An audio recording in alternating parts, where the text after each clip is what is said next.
હક્કી આવાજ ન્યૂઝ ચેનલમાં આપનું સ્વાગત છે। ડભોઈ તાલુકાના પલાસવાડા ફાટક ડ્રાઇવરજનને પહોળા કરવાની કામગીરી શરૂ। જાગૃત નાગરિક વિવેક મહેતાની કામગીરી રંગ લાવવા પંથકના લોકોમાં ખુશી। ડભોઈ વડોદરા રોડ ઉપર પલાસવાડા ખાતે ઓવરબ્રિજ બનાવવાનો હોય રેલવે દ્વારા ડાયવર્ઝન આપવામાં આવેલ, પરંતુ ડાયવર્ઝનનો રસ્તો ખૂબ સાંકડો હોઈ અવારનવાર ટ્રાફિકની જામની પરિસ્થિતિ ઊભી થતી હતી। ખાસ કરીને એમ્બ્યુલન્સ અને તાત્કાલિક સારવારના દર્દીઓને ખૂબ મુશ્કેલી પડતી હતી।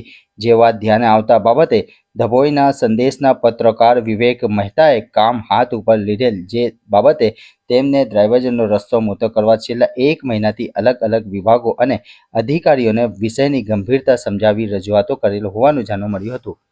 રેવત રફીક મંસૂરી।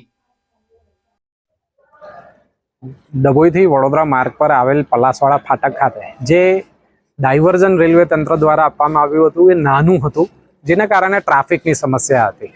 આ બાબતે અમારા ધ્યાને વાત આવતા રેલવે અધિકારી શ્રી, કલેક્ટર સાહેબ શ્રી સહિતના અધિકારીશ્રીઓને અને વિભાગમાં આપણે જાણ કરી હતી અને દરેક અધિકારીને મળીને આપણે સમજાવતા હતા કે આ જે ટ્રાફિકની સમસ્યા છે દિવસે ને દિવસે વકરતી જાય છે અને આના કારણે એમ્બ્યુલન્સ અને તાત્કાલિક સેવાના જે દર્દીઓ છે એમને ખૂબ તકલીફ પડી રહી છે। આ બાબતે આપણી રજૂઆતો રંગ લાવી છે। સાથે સાથે વિસ્તારના ધારાસભ્ય શ્રી શૈલેષભાઈ મહેતા દ્વારા પણ એમની રીતે જે તે જગ્યાએ આની રજૂઆત કરવામાં આવી છે અને રજૂઆતો રંગ લાવી છે।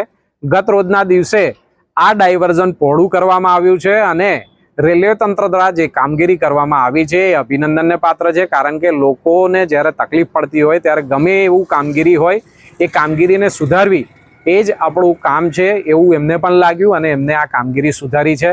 જે બાબતે અમે રેલવે તંત્રનો પણ આભાર માનીએ છીએ, કલેક્ટર સાહેબનો આભાર માનીએ છીએ અને સાથે સાથે વિસ્તારના ધારાસભ્ય શ્રી શૈલેષભાઈ મહેતાનો ખૂબ ખૂબ આભાર માનીએ છીએ કે જેમના થકી, જેમના પ્રયાસો થકી, જેમની મદદ થકી આપણી આ જે રજૂઆત હતી એ રંગ લાવી છે અને કદાચ રેલવેના ઇતિહાસમાં પહેલીવાર રેલવે દ્વારા આવી કામગીરી અલગથી કરવામાં આવી છે।